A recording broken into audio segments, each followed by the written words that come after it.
საქართველო ჩვენი ეროვნული ინტერესების გათვალისწინებით და ჩვენი ხალხის ინტერესების გათვალისწინებით არ აპირებს მონაწილეობა მიიღოს ფინანსურ და ეკონომიკურ სანქციებში. ეს განცხადება 2022 წლის 25 თებერვლით თარიღდება, ის რაც 3 წლის წინ საბჭოთა ოკუპაციის დღეს ითქვა, 3 წლის შემდეგ და იმავე დღეს ასე შეფასდა. ეს იყო, მე ვიტყოდი, ისტორიული გადაწყვეტილება და განცხადება, რომელიც გაახმოვანა ბატონმა ირაკლი ღარიბაშვილმა. მთავრობის მეთაური წინამორბედის სიტყვებს ისტორიულს უწოდებს. ირაკლი კობახიძის თქმით, საქართველოს ომში ჩართვის მცდელობებს ქართული ოცნების ხელისუფლებამ კონკრეტული გადაწყვეტილებებით უპასუხა, რაც წლების შემდეგ პრინციპულ და სწორ გადაწყვეტილებად ფასდება. იყო პირდაპირ მცდელობა იმისა, რომ საქართველოში მოხდარიყო ესკალაცია, საქართველო ჩაერთოდ სამხედრო კონფლიქტში, რომელიც დაიწყო უკრაინაში და ჩვენმა გადაწყვეტილებებმა შეასრულა გადამწყვეტი როლი იმაში, რომ საქართველო არ აღმოჩნდა მეორე ფრონტი. მათ შორის პრინციპული იყო გადაწყვეტილება, რომელიც უკავშირდებოდა სანქციების არ დაწესებას.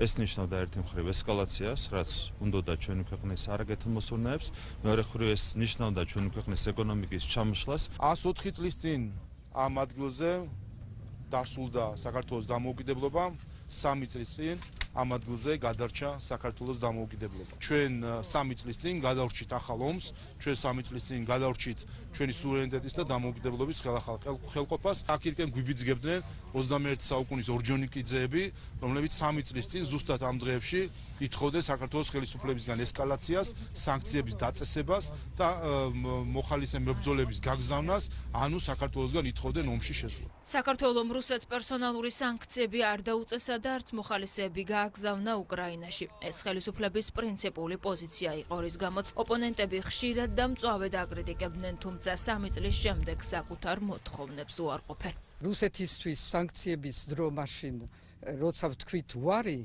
იმ დროს სანქციები არც იყო დაწესებული, ასე რომ ეს იყო მხოლოდ პოლიტიკური პოზიცია. მოხალისეები იმას ქვია, ვინც თავისით მიდის. თავისით ვინც წავიდა, ის წავიდა და ეს არ იყო ომში ჩართვა. საქართველოს არ აქვს იმის ფუფუნება, რომ მან ყველა საკითხს დამოუკიდებლად გაუმკლავდეს ყველა საკითხს და გადაწყვიტოს. მას სჭირდება ყოველთვის მეგობრები, პარტნიორები და უნდა იყოს სწორედ აი ამ ხაზზე. თავარი პრეტენზია მთავრობის ეგრეთ წოდებული მაშინ, ეხლა არალეგიტიმური მთავრობის მიმართ იყო ის, რომ სანქციების და გვერდისავლისთვის იყენებდნენ საქართველოს. არასოდეს არავის არ მოუთხოვია, რომ საქართველოს შეეწყვიტა სავაჭრო ურთიერთობა რუსეთთან. ეს არის ტყუილი და პროპაგანდის გავლენა. შუბლის ძაღლი როცა არ არსებობს, ყველაფრის უარყოფა შეიძლება. საერთოდ არ არის გასაკვირი ის, რომ მოხალისეების გაგზავნა არ გვითხოვნია, ორი თვითმფრინავის გვითხოვია, ორი თვითმფრინავის გაგზავნას საერთოდ ლაპარაკობდა, ომისკენ არანაირი მოწოდება არ ყოფილა, არც საქართველოში, არც უკრაინიდან, არც საიდან.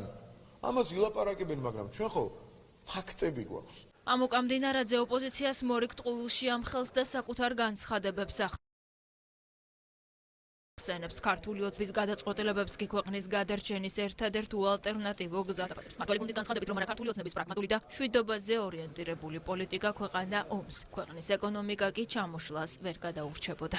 დადასტურდა, რომ ღარიბაშვილის ის სიტყვები, ბიძინა ივანიშვილის დამოკიდებულება, გათვლები, პოლიტიკური სულები და პოლიტიკური გუნდის, მმართველი პოლიტიკური გუნდის გათვლები და სულები იყო აბსოლუტურად სწორი და ერთადერთი უალტერნატივო გზა, რომელიც საქართველოს გადარჩენას ემსახურებოდა. ფიზიკური გადარჩენის პარალელურად მოახერხეთ მაგალითად ეკონომიკური წინსვლა ისეთი, რომ ევროპაში ვართ პირველ ადგილზე. სამხრეთ კავკასიაში ცეცხლის დანთება იყო მთავარი ამოცანა, რისკენაც მოგვიწოდებდნენ.